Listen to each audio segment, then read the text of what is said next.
હું એવું કહેવા માંગુ છું, દેશની અંદર જે પર્સનલ ચૂંટણીઓ થાય છે ધારાસભ્યની, સંસદની, એ ખોટો ખર્ચો કરાય જ નહીં. દેશને એક જ લોકશાહી વડાપ્રધાનની ચૂંટણી હોવી જોઈએ. અમે કેમ ભાઈ ખોટી વાત કરો, એમ લાગે તો કોણ? હા, ચૂંટણીનો માહોલ, ચૂંટણીનો બસ ગરમા ગરમ માહોલ ચાલી રહ્યો છે હાલ તો. ગરમી તો ચાલુ થઈ ગઈ ઉનાળામાં, પાછો હા ગરમીમાં ગરમા ગરમ ડબલ ગરમી. હા ડબલ ગરમી. એ ખબર નહીં ભાઈ, અમારા ઘરવાળાને ખબર. પેલા જ્ઞાનીબેન ના હાલ્યા હતા, હવે શી ખબર કોણ હાલે છે એમ. આવી છે તો હવે ચૂંટણીના પ્રચારો માટે બંને ઉમેદવારો ઉતરી ગયા છે, મેદાનમાં ઉતરી ગયા. બંને પણ વ્યક્તિત્વની રીતે પક્ષ કદાચ કોંગ્રેસ થોડો નબળો ગણી શકાય, પણ પક્ષ વ્યક્તિત્વની રીતે જ્ઞાનીબેન બહુ સારી એવી પકડ ધરાવે છે. લોકોના પ્રશ્નો હંમેશા વિધાનસભામાં અત્યારે પણ રજૂ કરતા હોય છે.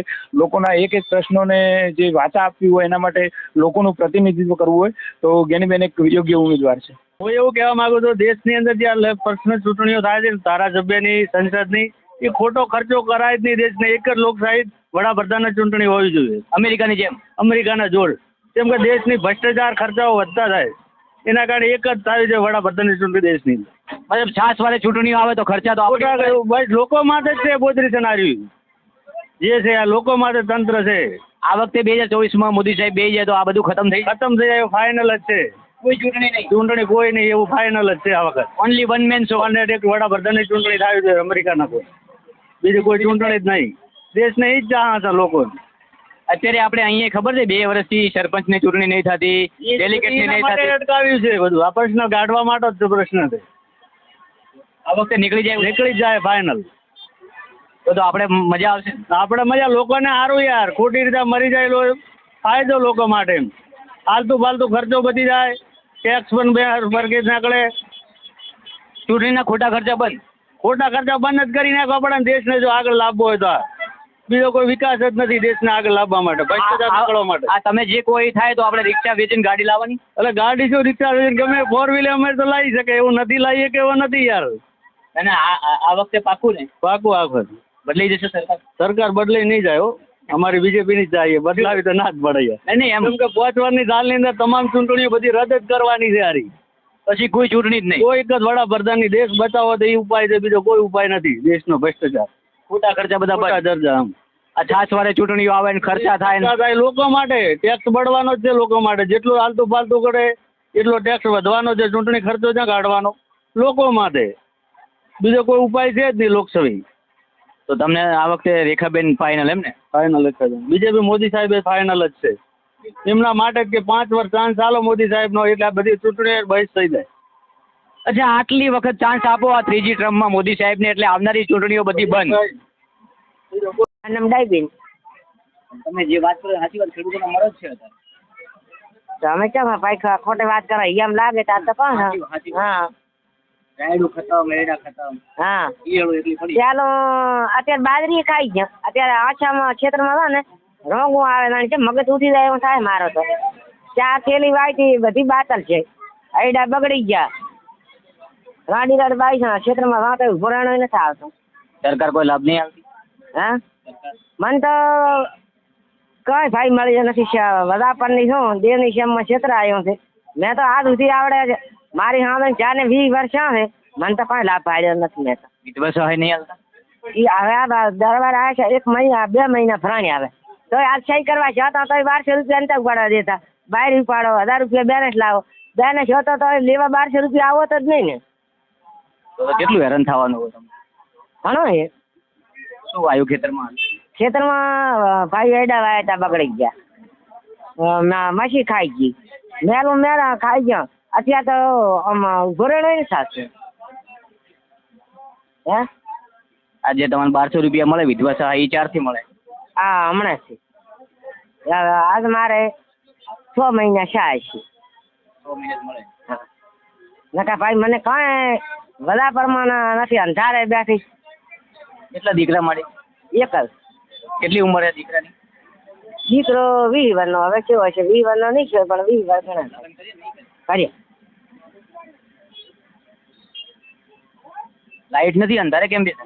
લાઈટ વિચાર કોઈનો ખૂબ ઢુકડો આવ્યો નથી. મારી એટલી છે નહીં લાઈટ લેવાની. ગામમાં રહો છો તમે? ના અમે ક્ષેત્રમાં. ક્ષેત્રમાં લાઇટ નથી એમ? ના અમારે નથી થાય. માંગણી કરી હતી લાઇટની?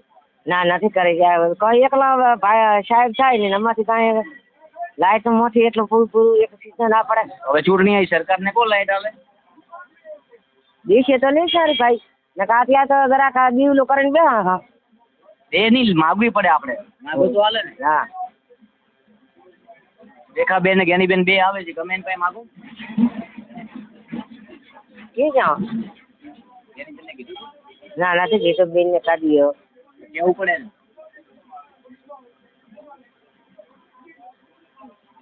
પેલા ખાતામાં પૈસા આવે 2000 ખેડૂત? હા ઈ આવે. હા ઈ આવે માંથી કઈ પાકો થાય તો ખોટો તો ના બોલે. આ ખોટું ના બોલો. 2000 રૂપિયા આવે? હા બે આવે. હા ખોટો એ તમારા ખાતામાં આવે છોકરાના? મારા ખાતા 22 છે મારા ખાતામાં આવે. મજા મજા. બાબરના જ છો કે? બાબરના જ.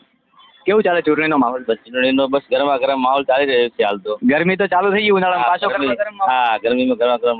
ડબલ ગરમી? હા ડબલ ગરમી. એક બાજુ રેખાબેન છે બીજેપી માંથી, કોંગ્રેસમાંથી જ્ઞાનીબેન ઠાકોર છે. આ અત્યારે આપણે જ્યાં ઊભા છીએ પાપર હોમ ટાઉન કહેવાય જ્ઞાનીબેનનું. તમને શું લાગે છે? ચૂંટણી બસ રસાકસી વાળી રહેશે, કંઈ કહી ના શકાય એમ. કોઈ રિઝલ્ટ ચોક્કસથી કાઢી ન શકાય કે આ જીતશે? હા ચોક્કસથી કોઈ રિઝલ્ટ ના કાઢે. કારણ શું? કારણ છે ભાઈ ટક્કર છે એમ બીજેપી અને કોંગ્રેસની હાલ તારીખ. એનો સીધો મતલબ તો એવો થાય કે જ્ઞાનીબેન હાલ ચાલે છે? ચાલે તો છે પણ અત્યારે મોદી સાહેબનો માહોલ છે.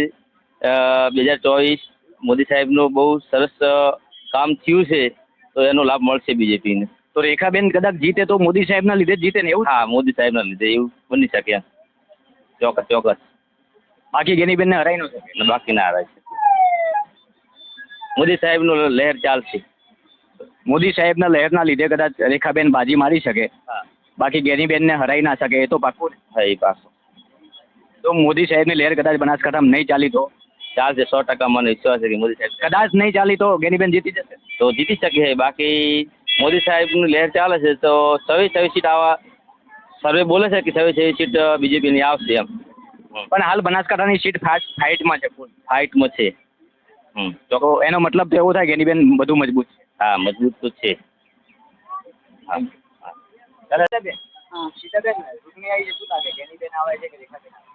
એ ખબર નહીં ભાઈ અમારા ઘરવાળાને ખબર. વોટ તો કરતા હશો? વોટ તો કરે એમ લાગે દા લાગે એ વોટ કરે. ઓળખો રેખાબેન ને જ્ઞાનીબેન? હવે બેન ઓળખો? હવ બેન ઓળખી. કોણ સારું બેન? એ મને ગમે એ સારું. તમને શું ગમે? એ ભાઈ મને ખબર નહીં. એ ભાઈ ખબર. હા મને ખબર નહીં. આ એના જ છે. જ્ઞાનીબેન ને આલીએ ગયા વોટ. હા પેલા જ્ઞાનીબેન ને આલ્યા હતા. હવે શી ખબર કોણ હાલે છે એમ.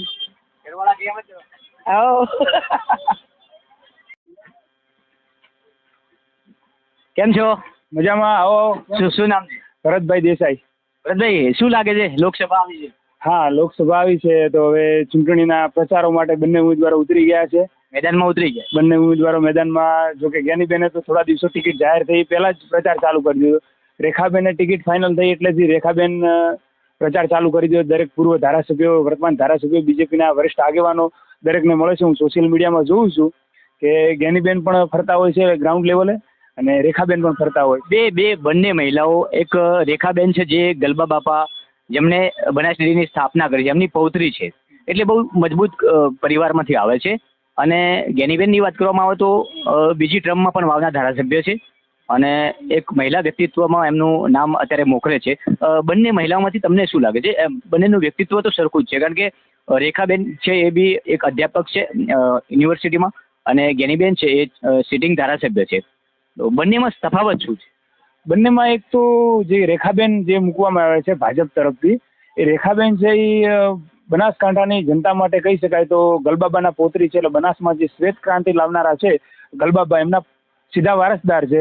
એટલે પ્રથમ તો એ બનાસકાંઠા માટે યોગ્ય ભાજપે ઉમેદવાર મૂક્યો છે.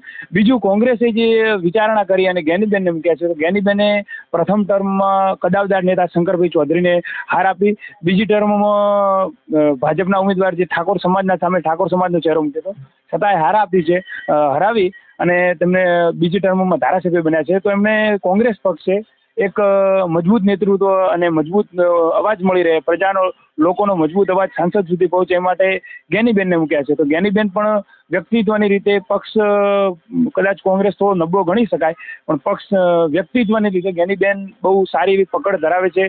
લોકોના પ્રશ્નો હંમેશા વિધાનસભામાં અત્યારે પણ રજૂ કરતા હોય છે. લોકોના એક એક પ્રશ્નોને જે વાચા આપવી હોય એના માટે લોકોનું પ્રતિનિધિત્વ કરવું હોય તો જ્ઞાનીબેન એક યોગ્ય ઉમેદવાર છે.